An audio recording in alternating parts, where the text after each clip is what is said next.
안녕하세요. 일라이 영입니다. 나이가 들수록 이상하게 집에 물건이 늘어납니다. 약도 늘고, 옷도 늘고, 언젠가 쓸 것 같아서 그냥 두고 있는 물건들도 조금씩 늘어납니다. 처음에는 별로 신경 쓰지 않습니다. 이 정도쯤이야 하고 넘어가죠. 그런데 어느 날 집을 한번 돌아보면 생각보다 많은 물건들이 자리를 차지하고 있는 걸 발견하게 됩니다. 저도 가끔 옷장을 정리하다 보면 언제부터 있었는지 모르는 옷들이 꽤 있습니다. 지금은 잘 입지 않는데도 막상 버리려고 하면 손이 잘 가지 않습니다. 언젠가 입을 수도 있겠지. 이 생각이 먼저 떠오르거든요. 그래서 몇 번이나 정리하려다가 다시 옷장에 넣어둔 적도 있습니다. 아마 이런 경험은 많은 분들이 비슷하게 가지고 있을 겁니다. 제가 얼마 전 이호선 교수님의 강의를 들으면서 한 문장이 오래 마음에 남았습니다. 그 강의에서 이런 이야기를 하셨습니다. 정리는 생존입니다. 처음에는 조금 강한 표현이라고 생각했습니다. 정리가 중요하다는 말은 많이 들어봤지만 생존이라는 단어까지 붙는 건 조금 과장된 말처럼 느껴졌기 때문입니다. 그런데 이 이야기를 계속 듣다 보니 그 말이 점점 이해가 되기 시작했습니다. 나이가 들수록 집안의 작은 물건 하나가 생각보다 큰 사고로 이어질 수도 있기 때문입니다. 미처 치우지 못한 물건에 걸려 넘어지거나 미끄러운 바닥을 그대로 두었다가 생각보다 큰 부상을 입는 경우도 있습니다.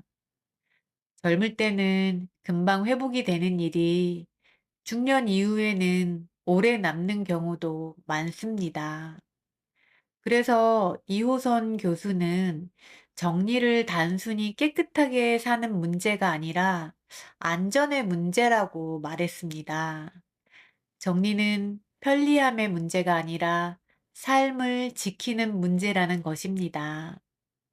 이 이야기를 듣고 나니 집안에 있는 물건들이 조금 다르게 보이기 시작했습니다. 지금까지는 그저 버리기 아까운 물건이라고 생각했는데 가만히 생각해 보면 정말 필요한 물건인지 아니면 그냥 익숙해서 남겨두고 있는 물건인지 구분이 잘 되지 않는 경우도 많았습니다. 그래서 오늘은 이 이야기를 조금 더 천천히 나눠보려고 합니다. 왜 우리는 나이가 들수록 물건을 쉽게 버리지 못하는지, 그리고 정리가 왜 삶을 가볍게 만드는 기준이 되는지에 대해서입니다. 이 이야기를 생각하다 보니 한 사람이 떠올랐습니다. 바로 법정 스님입니다. 법정 스님은 무소유라는 책에서 이런 말을 남겼습니다. 무소유란 아무것도 갖지 않는 것이 아니라 불필요한 것을 갖지 않는 것이다. 이 문장을 처음 읽었을 때는 조금 추상적인 말처럼 느껴졌습니다. 하지만 시간이 지나면서 이 말이 조금씩 현실적으로 다가오기 시작했습니다. 우리가 가지고 있는 많은 물건들 가운데 정말 필요한 것은 생각보다 많지 않을지도 모른다는 생각이 들었기 때문입니다. 그리고 그 순간 정리에 대한 생각도 조금 달라졌습니다.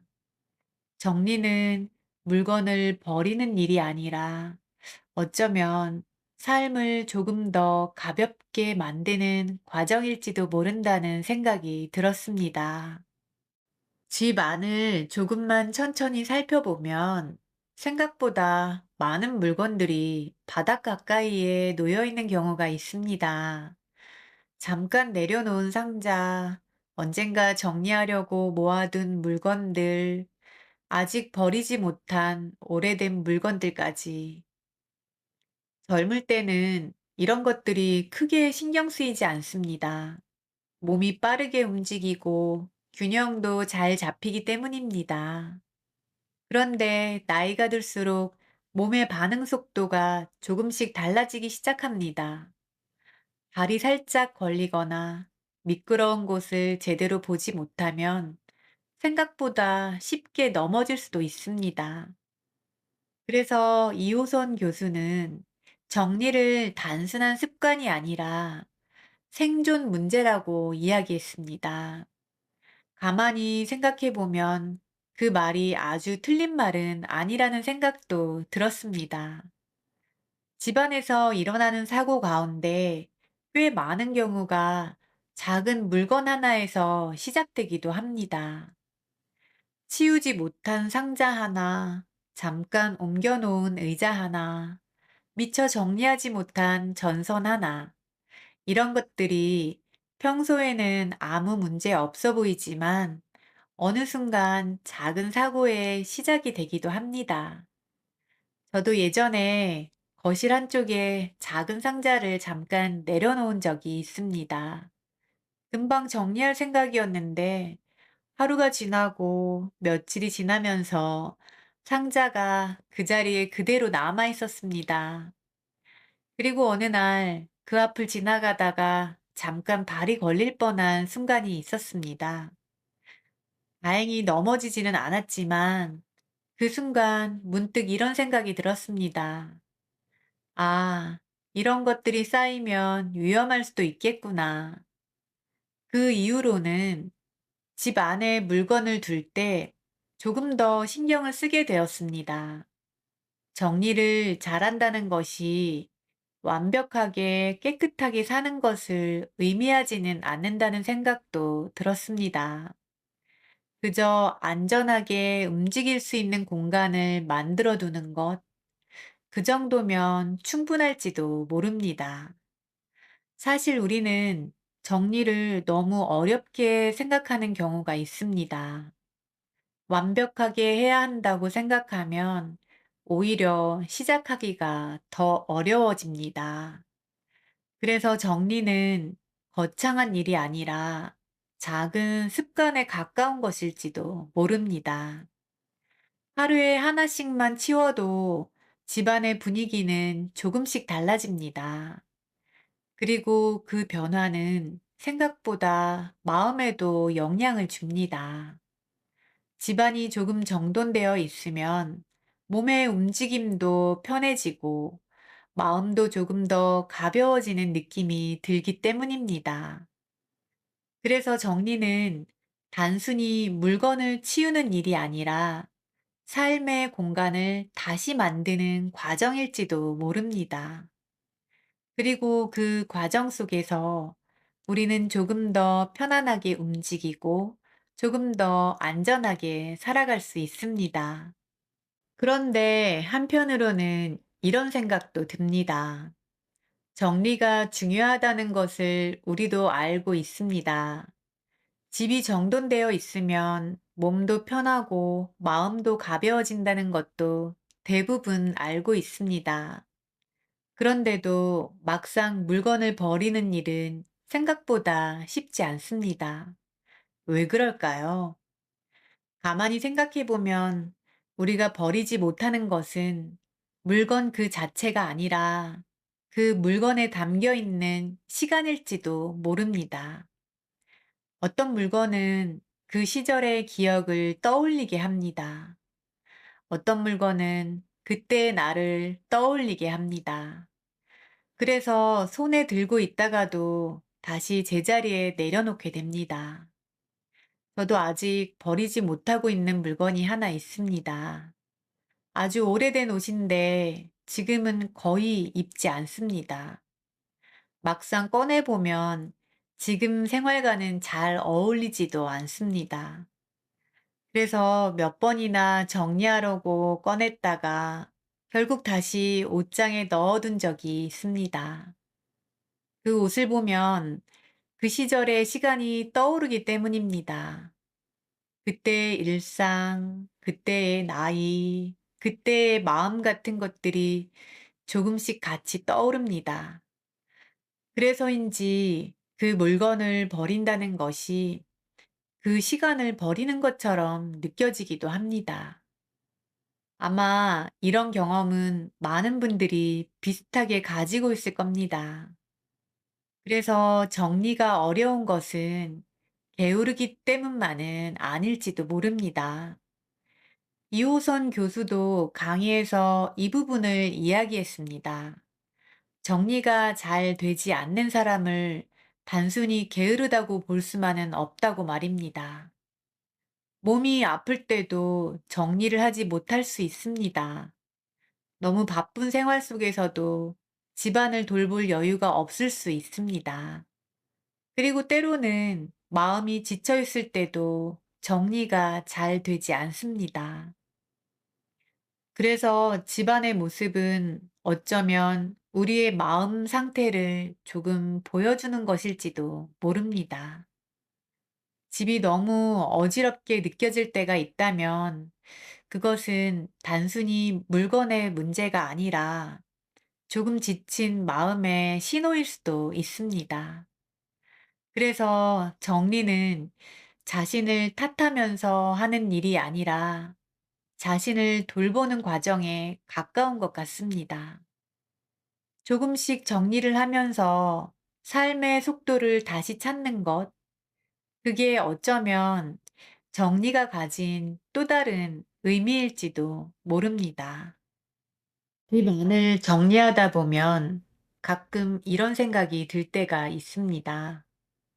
이 물건을 마지막으로 언제 사용했을까? 막상 떠올려 보면 몇 달 전인지 몇 년 전인지 잘 기억나지 않는 경우도 있습니다. 그래서 하나씩 손에 들어보면 대부분 비슷한 생각을 하게 됩니다. 그래도 언젠가는 쓸 것 같아.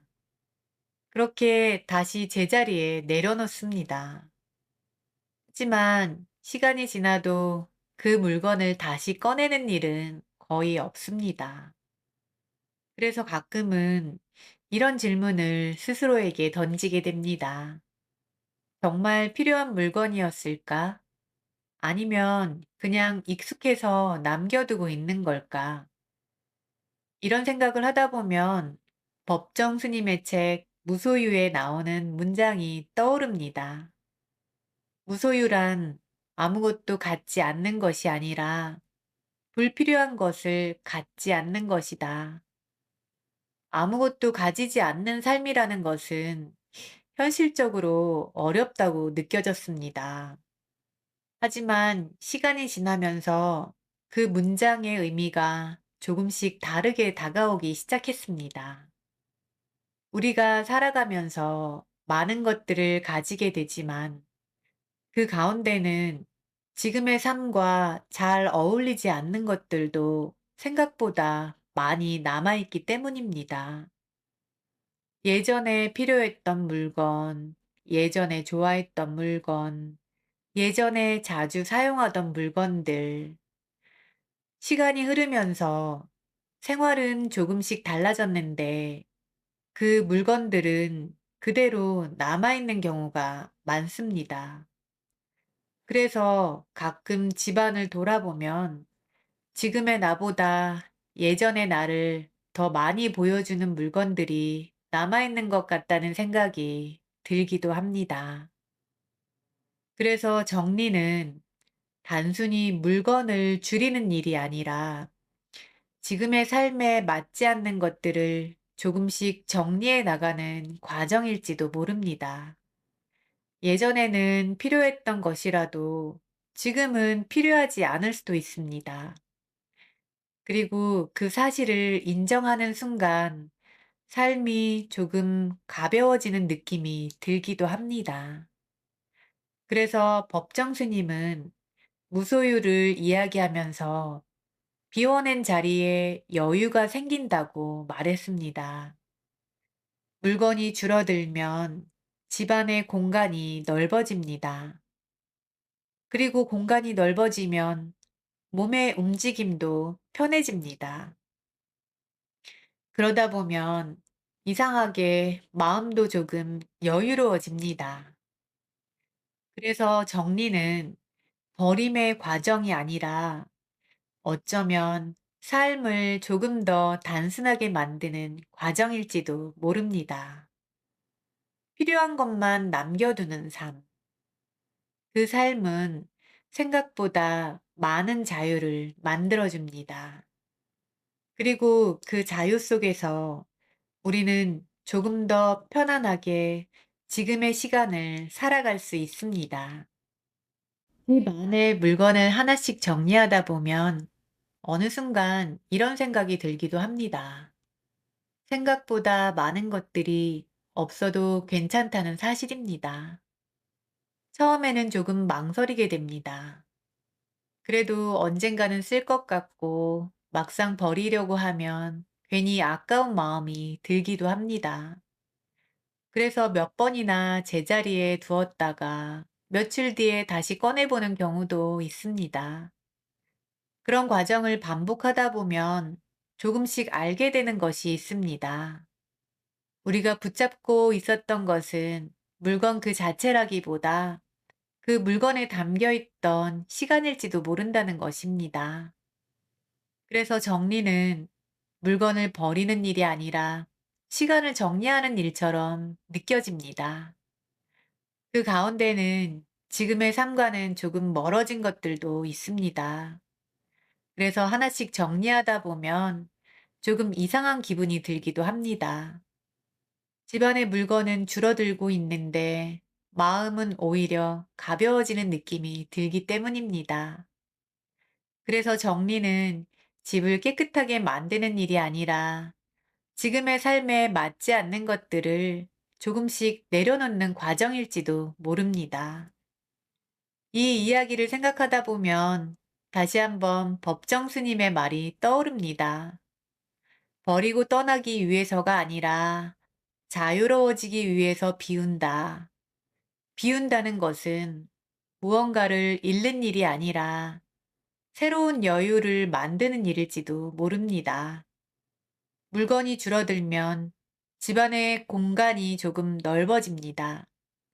그리고 공간이 넓어지면 몸의 움직임도 편해집니다. 그러다 보면 이상하게 마음도 조금 느긋해집니다. 심리학에서는 환경이 마음에 영향을 준다고 말합니다. 주변이 복잡할수록 생각도 복잡해지고 주변이 정돈되어 있을수록 마음도 차분해지는 경우가 많다고 합니다. 그래서 집안의 정리는 단순한 습관이 아니라 마음을 돌보는 방식일 수도 있습니다. 그리고 시간이 지나면서 우리는 조금씩 깨닫게 됩니다. 정리해야 할 것은 물건만이 아니라는 사실입니다. 살아가다 보면 예전에 중요하게 생각했던 것들이 지금은 조금 다르게 느껴질 때도 있습니다. 괜히 마음을 쓰게 만드는 관계, 이미 지나간 일에 대한 후회, 이제는 내려놓아도 괜찮은 기대들, 그런 것들도 어쩌면 우리 마음속에 오랫동안 남아있는 물건처럼 자리 잡고 있을지도 모릅니다. 그래서 가끔은 집안을 정리하듯이 마음속에 남아있는 것들도 천천히 돌아보는 시간이 필요할 때가 있습니다. 지금의 나에게 정말 필요한 것인지 아니면 그저 오래 가지고 있었기 때문에 놓지 못하고 있는 것인지 그렇게 하나씩 정리해 보면 삶이 조금 단순해지는 순간도 찾아옵니다. 그리고 그 단순함 속에서 우리는 조금 더 편안하게 지금의 시간을 살아갈 수 있습니다. 그래서 정리는 완벽하게 해야 하는 일이 아니라 지금의 삶을 조금 더 가볍게 만들기 위한 작은 선택에 가까운 것 같습니다. 혹시 지금 집안에 버리지 못하고 있는 물건 하나가 있으신가요? 그렇다면 그 이유는 무엇인지 댓글로 천천히 나눠주셔도 좋겠습니다. 여기까지 함께 해주셔서 고맙습니다.